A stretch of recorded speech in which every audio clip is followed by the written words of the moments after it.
જય સિયારામ મિત્રો. આજે લેટ થઈ ગયું છે કેમ કે હું હમણાં જ ગામડાથી પાછો આવ્યો. હવે આપણે નીકળી ગયા છે બ્લિંકિટ સ્ટોર પર જવા માટે. તો બ્લિંકિટ સ્ટોર પર પહોંચી ગયા, ઓર્ડર બી પડી ગયો તો લઈને નીકળી ગયા. ઓર્ડર આજે બહુ જ ફાસ્ટ હતા. હું 5 વાગે લોગિન કર્યું છે. વિશ્વામિત્રીમાં વધારે પડતું પાણી ભરાઈ ગયું છે, આ જોઈ શકો છો તમે. તો આપણે પહોંચી ગયા કસ્ટમરના લોકેશન પર. હવે લિફ્ટમાં જઈને કસ્ટમરને ઓર્ડર હેન્ડઓવર કરીશું. આ ઓર્ડરના આપણે મળ્યા 45 રૂપિયા. આજે સન્ડે હતો એટલે પે આઉટ વધારે હતું. હવે આપણે ફરીથી પાછા સ્ટોર પર જઈશું. સ્ટોર પર જઈને ફરીથી નવો ઓર્ડર લઈશું. રિટર્ન આવતી વખતે ખબર નહીં પણ આ કોઈ રેલી જઈ રહી હતી, તો આપણે રેલી જોતાં ફટાફટ આપણે ઓર્ડર આપવા નીકળી ગયા. ઓર્ડર આપતા આજે સૌથી વધારે ઓર્ડર હતા. સાંજ પડવા આવી હતી. અહીંયા સિગ્નલ હતું, થોડી વાર આપણે ઊભા રહ્યા. સિગ્નલ ખુલે એટલે આપણે જઈશું.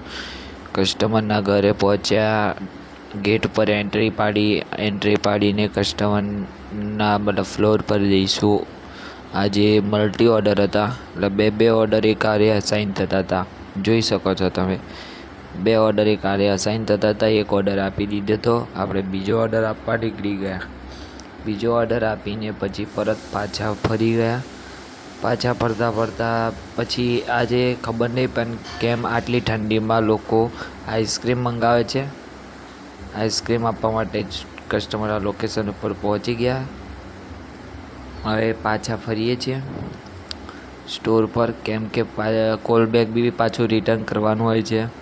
ખબર નહીં એમને કેમ નહીં આઈસ્ક્રીમ ખાવાનું મન થાય છે. પાછા આવતા રાત તો થઈ ગઈ છે આમ તો, એટલે ધીરે ધીરે ઓર્ડર મારીએ છીએ. કેમ કે હું સવારથી બાઇક ચલાવું છું. આ બીજો ઓર્ડર આઈસ્ક્રીમનો હતો. રાત્રે આટલી બધી ઠંડી છે, ખબર નહીં કેમ પણ બધા આઈસ્ક્રીમ કસ્ટમર મંગાવે છે. હવે બીજો ઓર્ડર હતો આઈસ્ક્રીમનો, તો ફટાફટ જઈને આપી દીધો તેમને. આ ઓર્ડર આપણો લાસ્ટ હતો.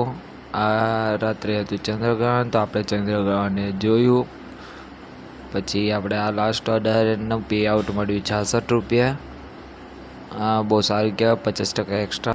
છેલ્લો ઓર્ડર પૂરો કર્યો. આજનું પે આઉટ આટલું હતું. જય સિયારામ.